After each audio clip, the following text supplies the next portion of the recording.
Hello everyone, I'm Silverraptor and welcome back to another deck creation video, which is kind of a bit of a reboot. I've decided I want to get back to making decks, and I want to give you viewers an excuse to write down in the comments what kind of decks you want down below. So here I am going to be creating a couple deck videos and doing a couple games, similar to how I first started this.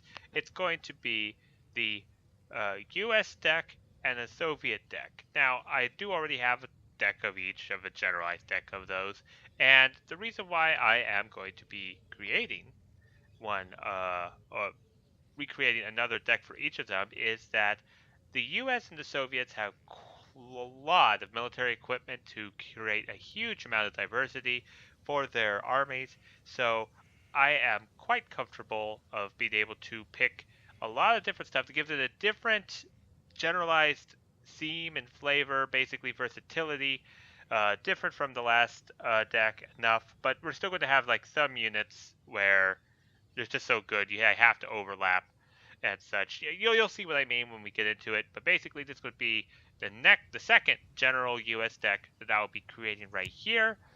As you can see, I've got the first one right here, and we have a second deck. I have the second armored division because I've got the because it was the second US deck I made. So this is let's kind of go in order. So we'll name it the US Third Army deck right there, and make it USA, and we're good to go. Okay, now this deck I definitely want to have a little bit more airborne versatility. First, I'm going to put in the fob, and because of that, we are going to have to look at the TACOM squads. So for versatility, there's only one little bit of problem with the TACOMs is that you can't get them in the Huey because the Huey has 4 strengths. Basically, any missile will one-shot it, and I don't want a missile to be able to just one-shot this Huey as it goes down. But the Blackhawk is a little bit too expensive, even though it's pretty fast. So I'm thinking of just a regular twin Huey. It still has a 6 HP. It's not as fast, but it's got the minigun, not the twin, but it's got a regular minigun on it. That would be fine. Now we don't have enough CVs for this, so we do need to keep more of our. We do need to get another CV. Could be tempted to get an Abrams command tank for fun. It's not a bad tank. Not a bad tank at all. Yeah, we'll try this for now. I'm not sure if we'll keep this design. I might come back and edit it later, but this is what we'll do for the time being. And then, of course, we'll get our, no, I could get my Super Stallion Hempt combo. The problem is, the definite problem is that we are going to be filling up quite a bit of points. We maxed out our logistics, and we need to keep an eye on our activation points. I think right now I'm just going to put the Hempt, because the only things that need reloading are going to be ground vehicles. Helicopters, they can fly back to the fob. Literally don't care about helicopters' logistical needs at all. They'd be able to make it back just fine and get their resupply. So we'll just do that for now. Infantry. Now, for infantry, we definitely want to have a different approach.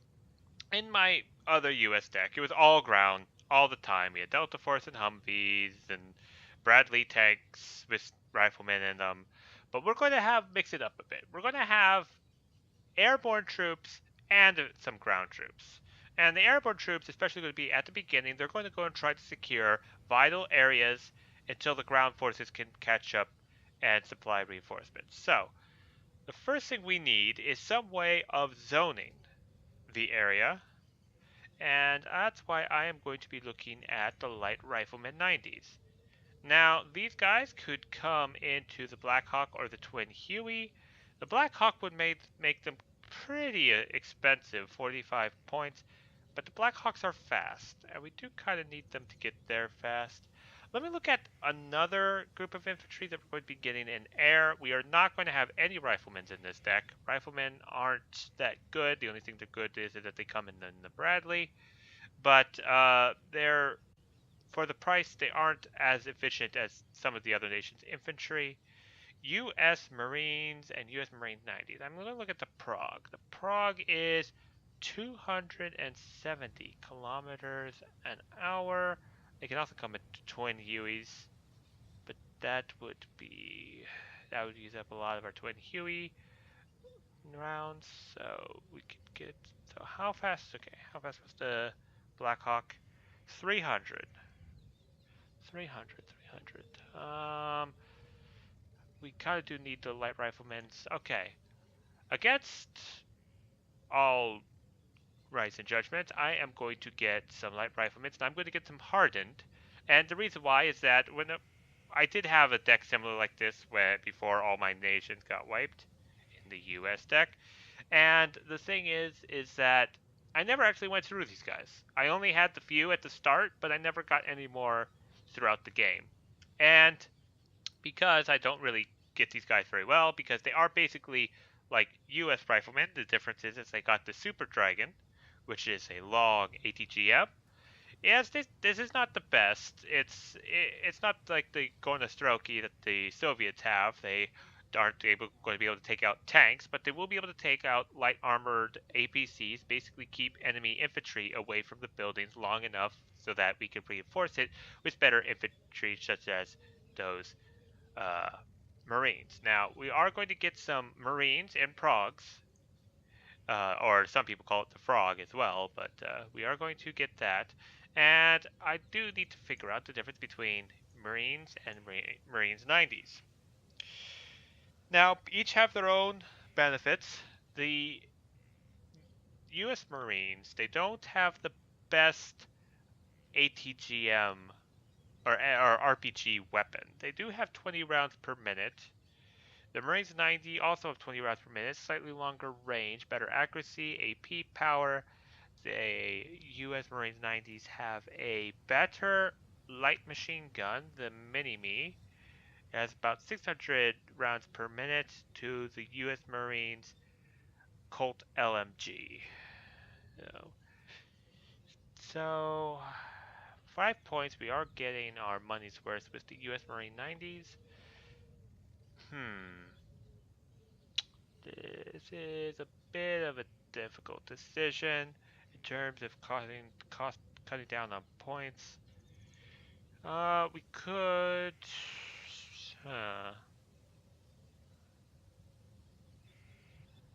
You know what? We are going to get hardened regular U.S. Marines and Progs to keep down the activation point cost. You'll see in the game why I'm doing this. We need to be able to have just enough troops in a game to be able to get to that area. And then we're going to need to also have some AA that needs to be able to get up there pretty quick. So we are going to get some Lad Stinger Cs. We'll get these trained because we need all the Lad Stingers that we can get. We could get them in Blackhawk, but that would increase the cost unnecessarily. I do like to have these guys be the last to arrive. They're generally far enough back that if I see enemy aircraft, I could drop them off, and then their missiles with the range should be able to shoot down the helicopters if the enemy does a heli rush at the start as well. Okay, so that will be our airborne division. Now we're going to go back to the U.S. Marine 90s, and these guys, we're going to get 15 hardened, are going to come in the LVTP 7A1. And the reason why is this vehicle, very good, has frag grenades, which just absolutely decimate enemy infantry. It's amphibious. It's fairly fast for a tracked vehicle. They did nerf it in the last time that they touched this thing. They did reduce its armor a bit, but that still is not enough of a reason for me not to take this at all. Though the LVT P7 was only 5 points, that could make it pretty cheap and efficient. But we're going to do this. Like I said, we're going to get 15 hardened, and then we're also going to get some SMAs in the LVT P7A1. And the reason why the SMA is going to be our close range anti-vehicle weapon with its SMAs. They can have 21 AP power, so tanks can't get close. They'll be able to shoot at infantry, especially with the LVTP. backed up by the U.S. Marine 90s with their good weapons and anti-tank. This will be our main ground force that we're going to try to get to the front. So we have our vetted up troops in helicopters that are going to get there first, and followed up by the less elite or cracked trained troops. They're going to follow up on the ground and get there when they get there. These guys just need to be able to hold off the enemy until they arrive. So that's going to be the general strategy of this deck. Now support, first thing we definitely want to get are Patriots. Because Patriots are very, very good. We also want to get an Attackums, because an Attackum is also very, very good. Now, I'm trying to remember everything I got. I think I got some mortars in that last game, in that last deck I made. We could get PVATs. Let's go and discuss Chaparral. So, we can choose between the A1 Chaparral or the A3 Chaparral. Now, the A3 Chaparral is pretty darn good. It's got 50% accuracy range and very good range against helicopters, but the A1 Chaparral is not bad. Not bad for its price at all. It's only 5.5% less accurate, and it's a little bit shorter range against helicopters. But you get a lot more of them than the A3 Chaparral, and that could save us on points, especially if we get them hardened. If we get 7 of these, and then we get 7 hardened PVADs, we'd have a pretty scary anti-air force. I mean, this is basically going to be our anti KA-52, and this will be taking out a lot of those. Now that I'm thinking about it, a lot of the range on the Soviet helicopters are about 2,800 meters. They would outrange the PVADs. PVADs would mostly spend their time in the forest. I mean, I know that last time we got a IHawk Pip, but we have the Patriots.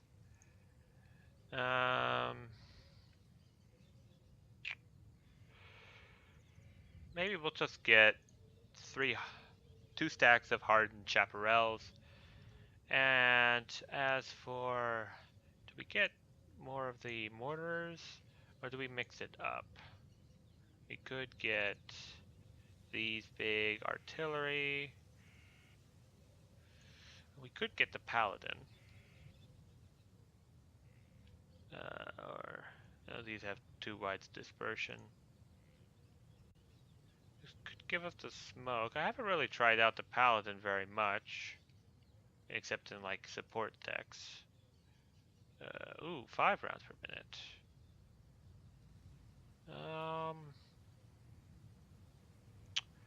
Interesting. I'm trying to. I'm thinking about this. We are going to get there with aircraft at the start, and probably going to be using a lot more aircraft throughout this deck. Yeah, let's get some paladins for some more long-range support fire. So let's reorganize this. We're going to have the attackums over here. I'm going to put the paladins on this side, and we've got 6 chaparral, A3 chaparrals, the attackums for anti-tank support, and the paladin for artillery support, and the patriots just being the awesome patriots they are. Tanks. We are definitely going to get some M1A2 Abrams, because this is only one other deck can you get them, and that is in the US Armored deck. Now, we did get the M1A1 Abrams, but I think we need something a little bit heavier. So, our choice is between the M1HA Abrams or the M1HC Abrams. So, they have one less availability tank between these two. The HC, compared to the HA, for 15 points more, only has 2 extra AP power. What is that compared to the Abrams? The A2 Abrams is just much better. So I think we're going to stick with the HA Abrams. The main thing we want with this is its 20 front armor. It should be able to deal with a lot of ATGM missiles that the Soviets have. At least it'll be able to handle one, maybe two missiles and still be alive so he can get out. Gives a little more flexibility than the M1A1 could. So we're going to get 4 of those trained. And now we need to get another tank. Now we could get the MBT-70. I remember getting that in the last deck. It has 5 HE power. It's got an ATGM and autocannon. But I already have in mind of what I want for a vehicle.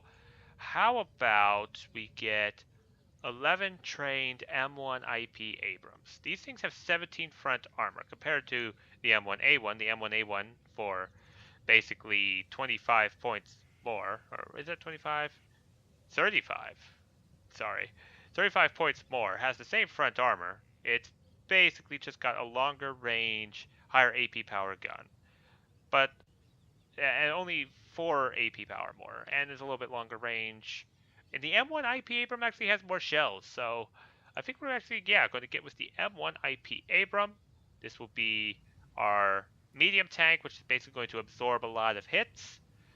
And it's going to basically be in front of our M1A1HA Abrams and our M1A2. And that will get our front lines. But tanks are going to be super expensive, so we can't really rely too much on them. In the recon tab, we are going to get some longbows, because why would you ever not get a longbow? But we are going to shake things up a little bit. We are going to get the Kiowa hardened. Now, why would I get the Kiowa? Well, the reason why is cost. It's got 95 points. It's an exceptional optics, so it's not as fast as the longbow, but basically at the very start of the game where I'm trying to do my infantry helicopter push, I need to be able to see if the enemy is doing a helicopter rush as well. With these exceptional optics, I am guaranteed that I will see any helicopters, even if they have stealth on them, to be able to see them coming right at us and be able to make a split decision at the time.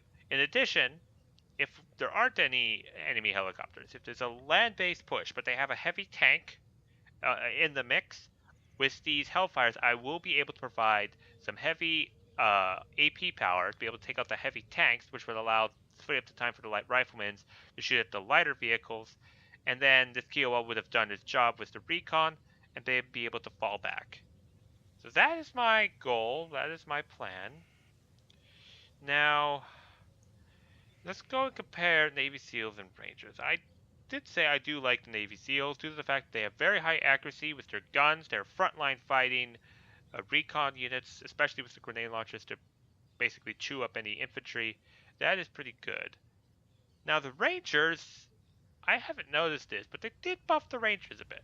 The Rangers used to have a terrible stabilizer, but now the stabilizer is no longer 5% on both weapons. It's about 30% for the main weapon and 15% for the light machine gun. Still not ideal for when moving, but they are shock trained. Not the elite trained Navy SEALs, but they are pretty well shock trained. And they're good at basically peppering the enemy. They do have the Carl Gustav. As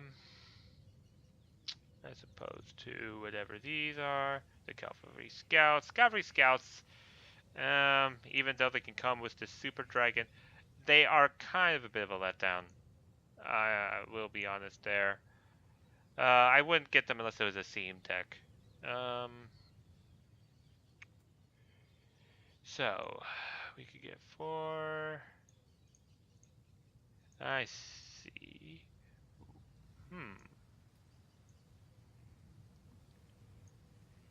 Okay, so we get 1 card less with the Rangers and the Navy SEALs. So the Navy SEALs could definitely come in the prog. With, yeah. Or do we want Rangers to come in because they've got Carl Gustavs? I mean, we are pretty light on the AA. Yeah, okay. The Rangers, yeah. The Navy SEALs will definitely come in the prog so that the minigun benefits from the veterancy. The V150, with its basically extra recon, will come with Rangers so that we have a little more infantry Ranger action. And now we need to decide on recon. We could get very good. We could get to Bradley, but we are kind of expensive. 55, 35. So Rangers would be our cheap infantry, our cheap recon. We could get Bradley tank. Okay, let's compare these two briefly. Uh, I Let's go the middle of the road. Yeah, we're going to get the A1 bread, or will we? Well, we can get 4 hardened. Or is this Bradley 4 trained? So these guys are basically the same availability.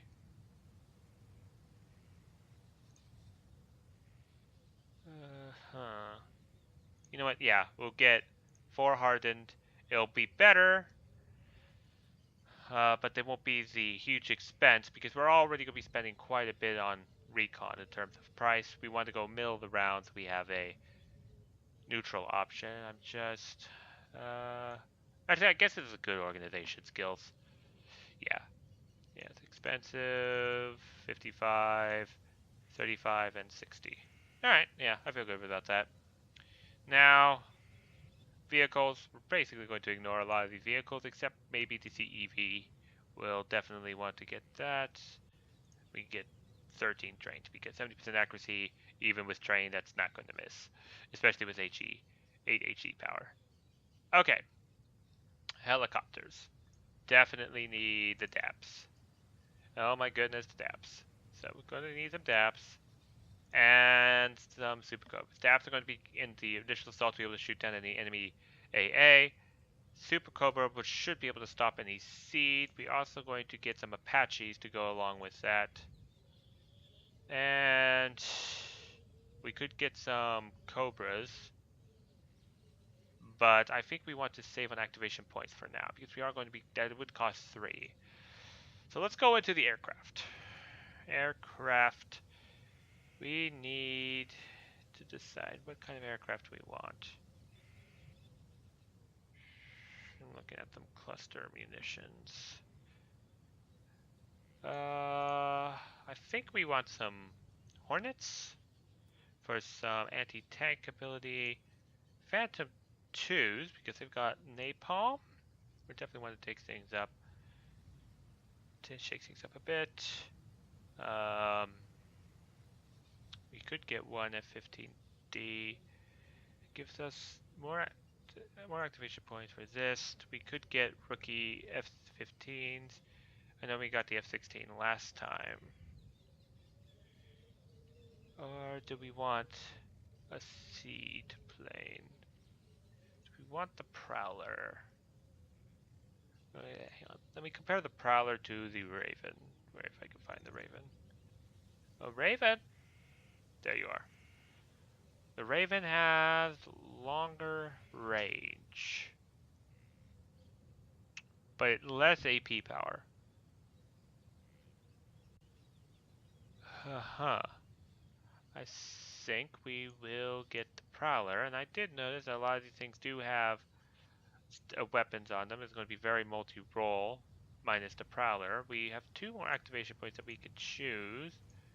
Now, is that 2 points we want to take away from somewhere, or where do we want to put it?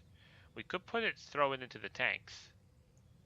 That's an option, or a vehicle tab, less likely. Okay. I know how to organize this. I'm going to put a Hornet there, Phantom 2 there, and the F-15 there. Now, the reason why I did it this way is that the Prowler and the Hornet most commonly take off from carriers. Phantom 2, they take off from carriers as well because there's a big marine symbol on the side of it, and the F-15 is definitely a land-based aircraft. So we definitely want to get that into position for the 1,000 kilogram bombs. And we need to figure out where to put these last two activation points. There's only two places, either tanks or vehicles. The only vehicle that I would really consider would be the Combat. Yep, not even the LAV, just the plain old Combat. It's basically a light tank destroyer. And this one, it would be tanks. We could get the plain old M1 Abrams. That would be fun to use. I don't normally use these. It's because the IP is a bit better if we hold these up to each other. The IP has 2 extra AP power and basically 2 extra front armor and 1 extra side armor for 15 points extra. So that is generally good. I don't like the M60 0A1 era because it doesn't nearly have the protection power as the Abrams, but it does have a faster gun. I'm noticing that now. We might, we could use this for a cheaper sniper gun, the M8 AGS. Super M60, no, we could get the MBT 70 again. No. Yeah, the M8 AGS is the only one I'd actually probably consider for the tanks department because of its high AP power. It gives us a bit more range, especially if it hides behind the M1 IP Abrams. Yeah, we'll get those hardened because we want them to be able to hit. Definitely the first shot. So that will be our deck. Got to quickly the airplanes. Don't want to get into a game by accident when I'm not paying attention. And it's Navy tab is available. And I had no Navy. That would be embarrassing. So gotta get those Etendards. And put that there, and put that there. Okay, so now do it.